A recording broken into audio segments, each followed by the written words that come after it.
cultuando ao Senhor com os irmãos da Assembleia de Deus em Bacabal, da igreja gloriosa, dinâmica, e uma referência em todo o nosso estado. E eu quero ler um texto da Palavra de Deus para falar rapidamente sobre a Reforma Protestante. É Romanos capítulo 5, versículo 1.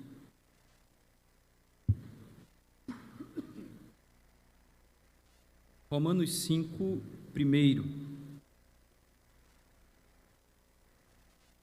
Diz assim a palavra de Deus: Justificados, pois, mediante a fé, temos paz com Deus, por meio de nosso Senhor Jesus Cristo. Quantos podem glorificar ao nome do Senhor Jesus? Queridos, hoje comemoramos 505 anos da Reforma Protestante. E, claro, esse movimento é um movimento político, religioso, mas também posso dizer que é um movimento espiritual, um movimento do Espírito. Então, quando a gente fala em reforma, logo a gente percebe que houve uma deforma, para que houvesse a necessidade de uma reforma. Pois bem, em simples palavras, a igreja, depois que os apóstolos se foram, na verdade já no tempo dos apóstolos, havia mais de 100 heresias que perturbavam a vida da igreja. Então a igreja sofria constantes ataques, porque os hereges e falsos mestres se infiltravam no meio da igreja. Daí a necessidade de homens como o apóstolo Paulo, de homens como o apóstolo Pedro, para confrontarem as heresias, para que o cristianismo puro, simples, não se contaminasse, não fosse falseado, não se tornasse apenas um movimento filosófico, não se tornasse apenas mais um movimento religioso ou um movimento dentro da matriz judaica. No entanto, com a cessação das perseguições, a igreja abraçou uma série de elementos vindos do paganismo. Já a partir do quarto século, nós temos aqui professores, historiadores, que conhecem muito melhor do que eu essa história, mas já a partir do quarto século, a igreja ela passa a absorver vários elementos pagãos. O culto aos santos, a celebração de sétimo dia por alguém que morreu, são muitos elementos. E na Idade Média a igreja se fortalece de tal forma que o Papa mandava nos reis.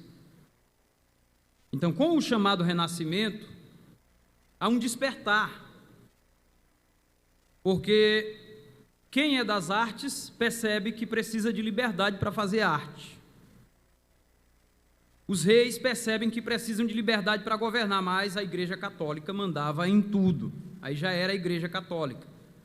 Por exemplo, o artista ia fazer um quadro de alguém, mas ele colocava o rosto de um santo da Igreja Católica. Então, as produções intelectuais eram muito pequenas, mas no âmbito da doutrina católica e também cristã. Mas o fato é que os reis queriam se emancipar em relação ao domínio da igreja. Eles queriam uma emancipação, eles queriam liberdade para governar. Na época, a gente tem que dizer isso, infelizmente os sacerdotes tinham uma má reputação diante da sociedade. Eram histórias absurdas que aconteciam dentro de mosteiros e seminários. E eu não vou ser muito explícito ao falar sobre isso, os irmãos já imaginam. Então veja bem, A igreja também na época, usava daquele famoso método para arrecadar dinheiro, garantindo para a pessoa um lugar no céu. Né? Até um certo papa disse assim: olha, você tem um parente que está no purgatório, você vai lá no gasofilácio, você coloca a moedinha, na hora que a moedinha cair no chão do gasofilácio, que ela fizer plim, ele dá um pulinho e já cai no céu. Então era isso. Outra coisa é que a tradição da igreja, o que é a tradição da igreja? É aquilo que a igreja constrói como pensamento. É toda a história da igreja e aquilo que a igreja acredita que é verdade, é a tradição da igreja. Todas as igrejas e denominações têm suas tradições. No entanto, a tradição não pode estar acima da Escritura. Mas, na Idade Média, os papas e os padres colocavam a tradição da igreja acima da Escritura. Um certo dia eu vi um padre muito famoso no Brasil dizendo: não, mas a tradição é maior que a Bíblia, diz ele, a tradição da Igreja Católica é maior que a Bíblia, porque a Bíblia saiu de dentro da igreja. Mas a origem da palavra não está na igreja, nem católica, nem evangélica, nem igreja de nenhum lugar. A palavra vem de Deus, vem do céu, ela é divinamente inspirada. Então, irmãos, a justificação era entendida como sendo pelas obras e mediante o pagamento. Para ter o perdão de Deus, você tinha que beijar a mão do sacerdote, porque se você não se ajoelhasse diante dele e não fizesse 1 milhão de penitências, você não tinha perdão. Então, para ser justo diante de Deus, só se for mediante o sacerdote. Para chegar até Deus, só se for mediante o sacerdote. Por si só, você não podia chegar até Deus. Para nós resumirmos, já nos anos de 1500, a história ou o mundo em torno da Igreja Católica estava como uma panela de pressão a ponto de explodir. Só precisava-se de um homem que reunisse as características, que encarnasse todos esses elementos e tivesse a coragem de chegar diante de papas, de reis que estavam ainda aliados a papas, e dissesse que somente a Escritura é suficiente para o nosso relacionamento com Deus e que nós somos salvos e justificados mediante a fé e não por obras. Então é nesse contexto que surgem alguns homens. E eu vou citar dois aqui. Surge Lutero, surge João Calvino, que foi, além de pastor, grande pastor, além de o grande expositor da palavra de Deus, foi também um grande educador. Surge o movimento anabatista, que era uma ala da reforma protestante, porque tinha a reforma magisterial com João Calvino, com Lutero, e tinha a reforma anabatista, que era uma ala. Eles eram um grupo que acreditavam nos dons espirituais, que buscavam a experiência com o Espírito Santo, eram muito radicais em relação a obedecer autoridades políticas, mas tiveram o seu valor dentro da reforma. O fato é que Lutero não queria uma nova igreja, Lutero não queria uma nova religião, Lutero não queria um novo movimento, Lutero teve um encontro com Deus lendo Romanos e lendo esse texto que nós acabamos de ler, e ele descobriu: é pela fé, não é por obras.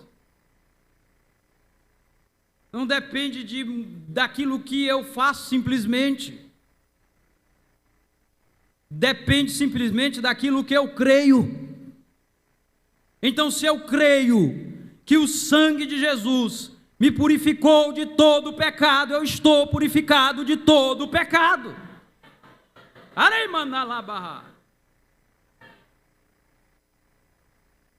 Então, irmãos, ele fixa as 95 teses na porta da grande catedral.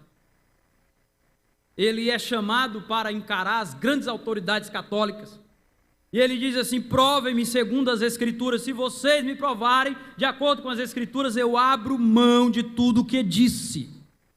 Mas vocês não conseguem me provar. Então, entre vocês e a palavra de Deus, eu fico com a palavra.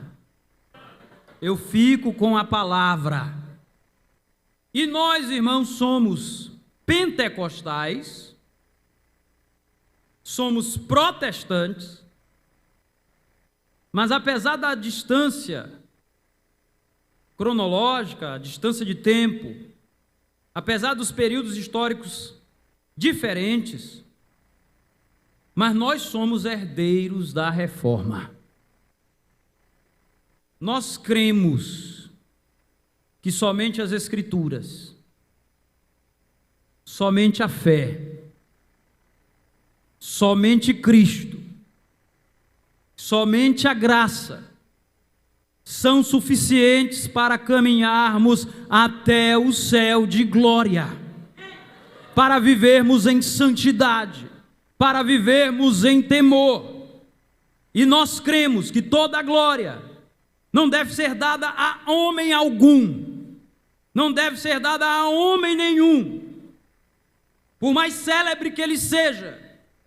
Toda a glória seja ao Deus eterno, o único digno de receber a glória, a honra, o louvor, a adoração para todo sempre. Ele é digno e está aqui esta noite. Então, irmãos, celebremos os 505 anos da Reforma com alegria no coração e com a felicidade de quem é herdeiro deste movimento, e com a certeza de que nós temos pastores e líderes e mestres, ensinadores, que são autênticos defensores e pregadores do Evangelho, o verdadeiro